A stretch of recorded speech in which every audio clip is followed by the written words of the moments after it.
जय श्री राधे। आनंद आशुलिपि पत्र का अंक 4, प्रतिलेखन संख्या 28, गति 80 शब्द प्रति मिनट। प्रारंभ करें।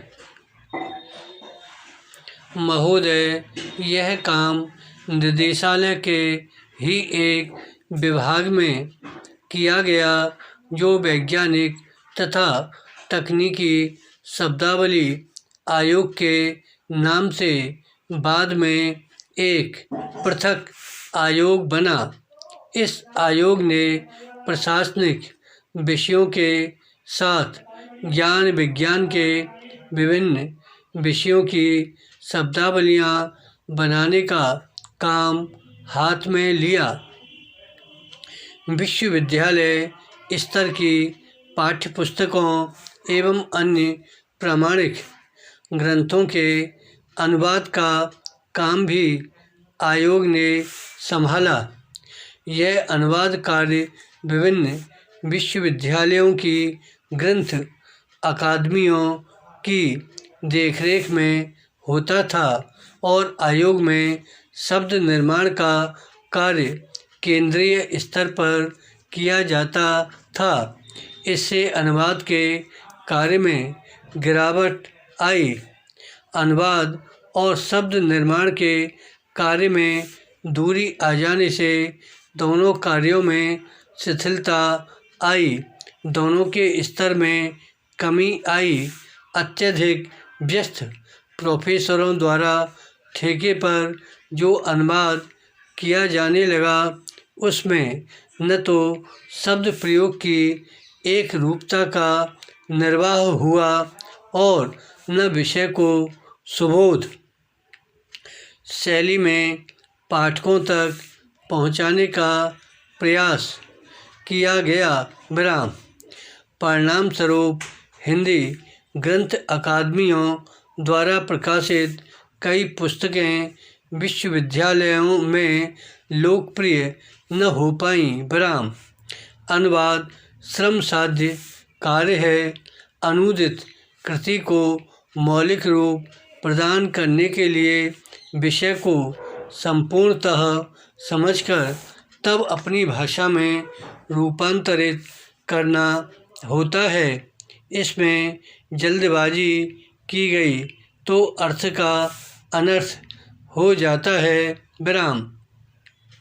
साथ ही यदि शब्दशः अनुवाद किया गया तो भाषा कृत्रिम, अस्पष्ट एवं दुरूह हो जाती है। विराम। कम से कम सरकारी कामकाज में ऐसी भाषा का प्रयोग समीचीन नहीं है।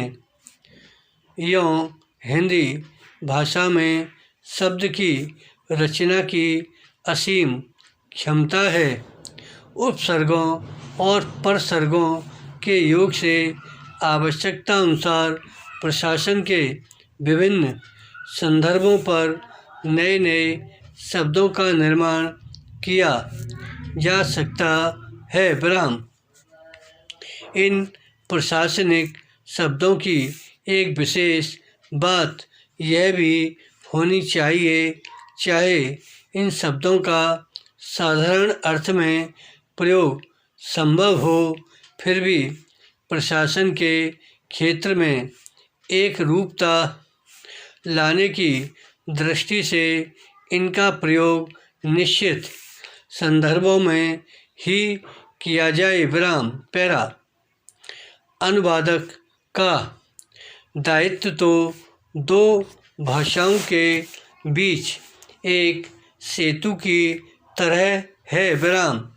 अनुवादक ही वह इंजीनियर है जो सेतु के हर हिस्से की निगरानी करता है।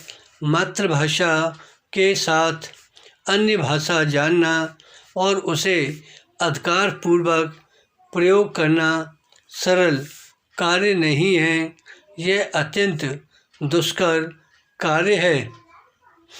अनुवाद कार्य करने वाले व्यक्ति का लक्ष्य भाषा एवं स्रोत भाषा दोनों पर समान अधिकार होना चाहिए। केवल अधिकार होना ही काफ़ी नहीं, वरन जहाँ तक संभव हो उसे भाषा संबद्ध समाज की संस्कृति, साहित्य, रीति रिवाजों से भी परिचित होना आवश्यक है। इस पर भी यह जरूरी नहीं है कि संस्कृति सभ्यता का जानकार तथा भाषा का अधिकार रखने वाला व्यक्ति कुशल अनुवादक भी हो। मेरे विचार में अनुवादक में दोनों भाषाओं के समुचित ज्ञान के साथ न्यूनाधिक स्वयं मौलिक रचना करने की क्षमता भी होनी चाहिए, क्योंकि अनुवाद वह कला है जिसके माध्यम से किसी भाषा की रचित कृति को अन्य भाषा में लिखा है। अतः सफल अनुवादक को सृजनशील लेखक भी होना चाहिए। विराम। धन्यवाद।